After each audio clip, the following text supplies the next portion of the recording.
Sejak 3 hari terakhir, warga desa Dukuh Mencek, Kecamatan Sukorambi, Jember, Jawa Timur, diresahkan dengan fenomena munculnya ratusan ulat bulu di tengah permukiman. Tak hanya di pepohonan, ulat bulu yang belum diketahui asalnya ini juga menempel di tembok rumah dan bahkan ada di dalam sumur. Menurut warga setempat, fenomena ini baru pertama kali terjadi dan cenderung mengganggu aktivitas mereka sehari-hari, lantaran menimbulkan gatal pada kulit bila tersentuh. Cuma datang satu-satu, nyerang tanaman-tanaman liar, terus tambah hari itu tambah banyak. Kemana saja mas? Biasanya di rumah, di pinggiran itu, pinggir-pinggir rumah, di tembok-tembok, sampai masuk ke rumah-rumah, ke kamar. Mengantisipasi kian meluasnya serangan ulat bulu, warga melakukan pembasmian dengan cara membakar beberapa sarang yang ada di tanaman dan pepohonan. Warga sendiri saat ini sangat membutuhkan tindakan pemerintah setempat melalui dinas terkait untuk melakukan pembasmian ulat bulu di lingkungan mereka dengan metode yang layak dan menyeluruh. Dari Jember, Jawa Timur, Galih Mega, RTV.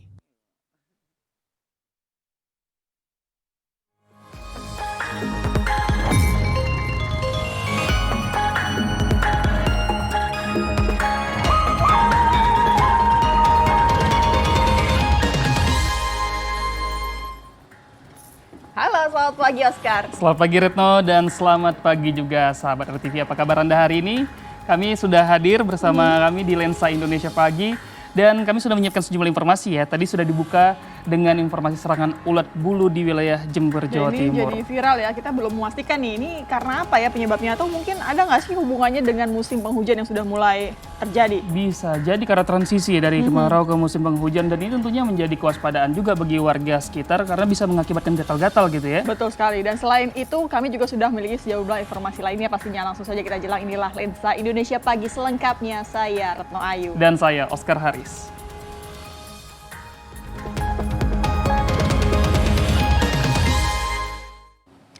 Iya, sahabat RTV dan juga Oscar, yang berikut ini juga masih viral nih. Kali ini ada di Tanjung Priok, Jakarta Utara, di mana ada pesta pernikahan yang digelar di lokasi yang tidak biasa. Ya, Retno dan juga sahabat, kedua mempelai menggelar resepsi di lapangan terbuka milik PT KAI. Seperti apa suasananya? Kita cek bersama videonya.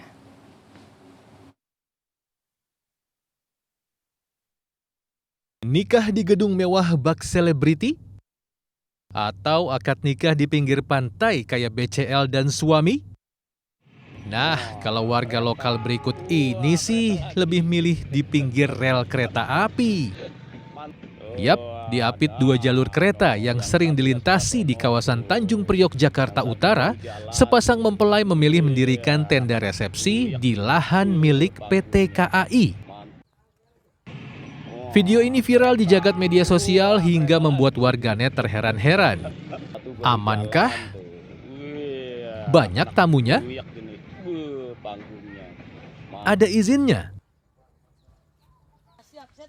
Menurut salah satu kerabat pengantin sih, lokasi ini dipilih karena tak ada lagi lahan kosong yang memadai untuk acara resepsi. Ia mengklaim acara tetap dilaksanakan dengan ekstra hati-hati demi keselamatan dan kenyamanan para tamu undangan. Baru pertama kali dipakai atau sudah sering sih Bu? Sering Pak, bukan 1 kali 2 kali udah sering dipakai karena warga nggak punya tempat buat nikah Pak. Kalau nyewa gedung cuma 2 jam banyak bayarnya. Kalau ini kan bisa semua masyarakat makan hidangan. Udah itu bisa berjam-jam nggak masalah, mau kapan aja undangan. Wah, kereta. Iya sih, waktunya lebih panjang, tamunya juga bisa lebih banyak. Tapi alangkah baiknya digelar di lokasi yang lebih aman kali ya. Udah gitu diperhatiin juga sampah-sampah yang tersisa. Jangan sampai mengganggu perlintasan kereta, apalagi membahayakan keselamatan bersama. Dari Jakarta, Aprianto, RTV. Yang satunya sebelah sono tuh. Kereta Cepat Indonesia Cina (KCIC) akan menerapkan tarif dinamis untuk kereta Wus Jakarta-Bandung mulai 3 Februari. Harga tiket kelas premium ekonomi dimulai dari Rp150.000 hingga Rp250.000 tergantung jam dan juga hari keberangkatan.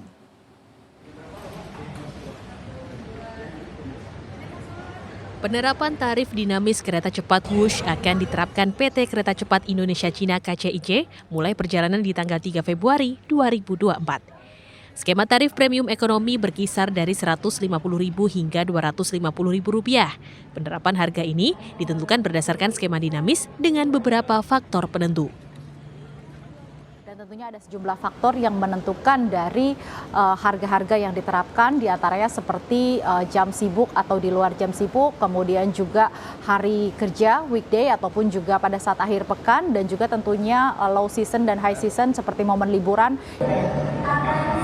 Dari situs tiket KCIC, skema dinamis ini bisa terlihat di tanggal 3 Februari yang merupakan akhir pekan, tiket pada jam sibuk adalah Rp250.000, sedangkan di jam non sibuk adalah Rp225.000.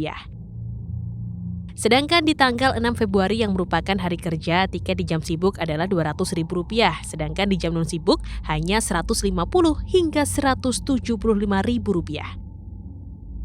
Untuk menikmati layanan kereta cepat, masyarakat bisa membeli tiket kereta cepat lewat aplikasi maupun datang langsung ke loket stasiun. Dari Jakarta, Malokolin, RTV.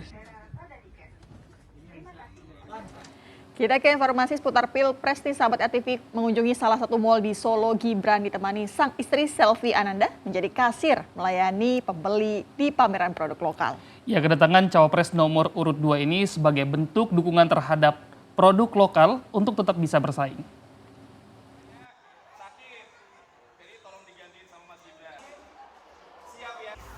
Cawapres nomor urut 2 Gibran Rakabuming Raka selalu punya cara unik dalam berkampanye.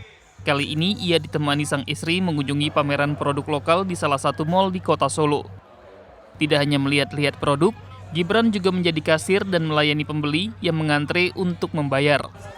Dengan mengenakan kaos karyawan, wali kota Solo ini terlihat luas mengambil serta menata barang yang akan dibayar oleh pembeli. Selain itu, Gibran mengklaim dirinya selalu menggunakan barang-barang lokal di setiap kampanyenya sebagai wujud dukungan terhadap produk lokal. Saya tiap hari pakai belusukan ke Papua, NTT, Kupang, Labuan Bajo, Sumatera, semuanya pakai. Saya kan tiap hari pakai. Mas Gib, dibandingkan dengan yang luar. nggak kalah ya Mas ya? Tiap hari pakai ini, kadang-kadang pakai yang Jordan Polo. Sama, sensasinya sama.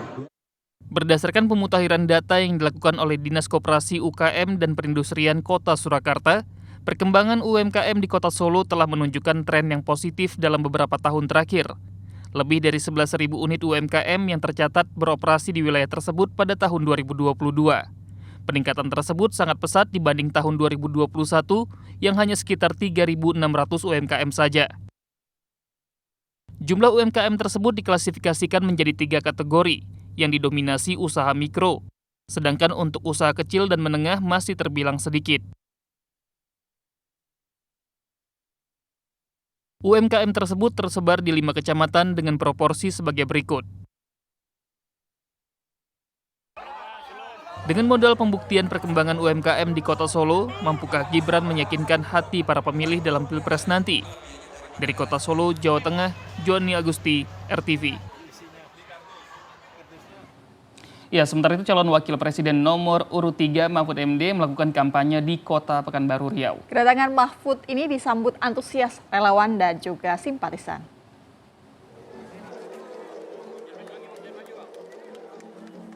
Kedatangan calon wakil presiden nomor urut 3 Mahfud MD disambut antusias ratusan simpatisan dan pendukungnya di Pekanbaru Riau.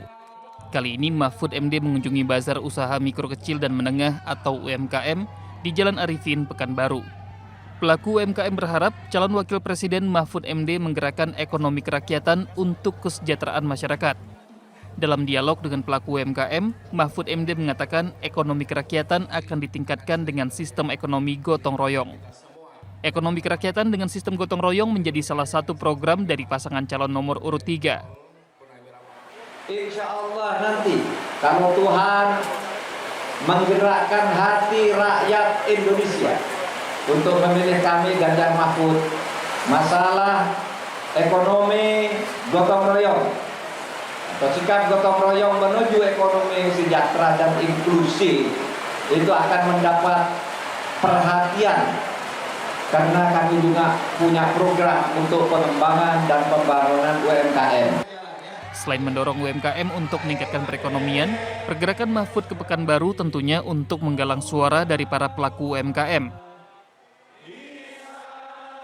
Hingga tahun 2023, ada sekitar 277.000 UMKM di Riau yang telah masuk dalam database Disperindakop UKM Provinsi Riau.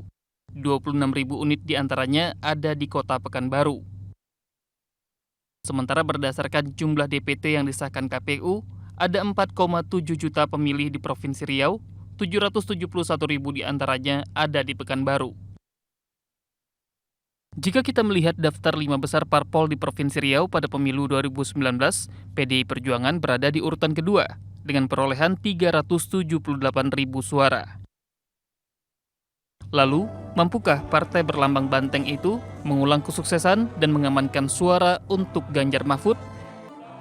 Dari Pekanbaru Riau, Muhammad Yusri, RTV.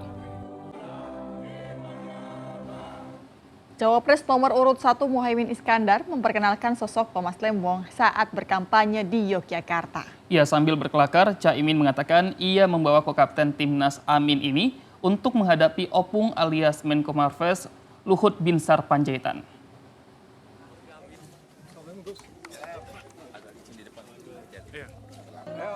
Kedatangan Cawapres nomor urut 1 Muhaimin Iskandar di Amphitheater Purawisata Kota Yogyakarta disambut barisan pendukungnya. Dalam kampanye yang bertajuk Rapat Umum Rakyat Jogja ini, Caimin menyinggung berbagai isu seperti masalah food estate hingga permasalahan hilirisasi nikel. Bahkan dalam orasinya, Caimin juga memperkenalkan tokoh yang namanya disebut beberapa kali dalam debat terakhir, yaitu Thomas Trikasih Lembong alias Tom Lembong. Sambil berkelakar, ia mengatakan akan mengajak Tom Lembong menghadapi Opung, nama panggilan Menko Marves Luhut Binsar Panjaitan. Namanya Pak Tom Lembong.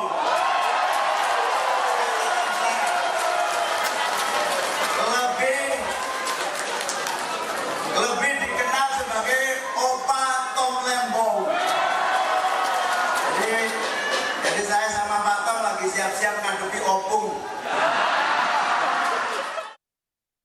Pada pemilu 2019 kemarin, Yogyakarta merupakan kantong massa PDI Perjuangan. Dengan dukungan 650.000 suara, PDI menguasai 29,9% suara sah di Yogyakarta. Namun total dukungan di tahun 2019 untuk 3 partai koalisi perubahan yaitu PKB, PKS, dan Nasdem berjumlah 661.000 suara atau 30% alias unggul tipis dari PDIP. Di tahun 2024 ini, jumlah pemilih tetap di Provinsi Yogyakarta sebanyak 2,8 juta pemilih yang tersebar dalam 11.900 TPS. Hal ini membuat pemilu dan pilpres di provinsi ini lebih dinamis dan tentunya menentukan strategi siapa yang lebih berhasil menarik suara warga Yogyakarta.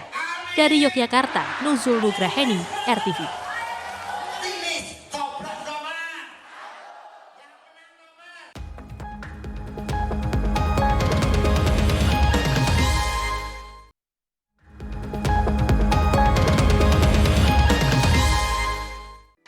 Yuk, scan ulang siaran digital kamu.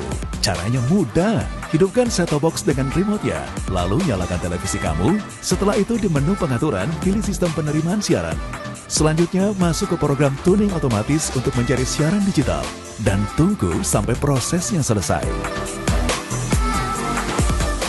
Jika siaran digital belum ditemukan, coba ulangi langkah sebelumnya untuk proses scan ulang. Atau pilih manual scan dan masukkan kode UHF sesuai kota masing-masing. Ayo, scan ulang siaran digital kamu sekarang. Jika ada kendala siaran RTV, hubungi semua sosial media atau website RTV. Demikian Lensa Indonesia Pagi kali ini, sahabat RTV, dan semua informasi tadi juga bisa kamu saksikan di website newsrtv.co.id. Saya Retno Ayu. Dan saya Oscar Haris pamit undur diri. Terima kasih dan sampai jumpa.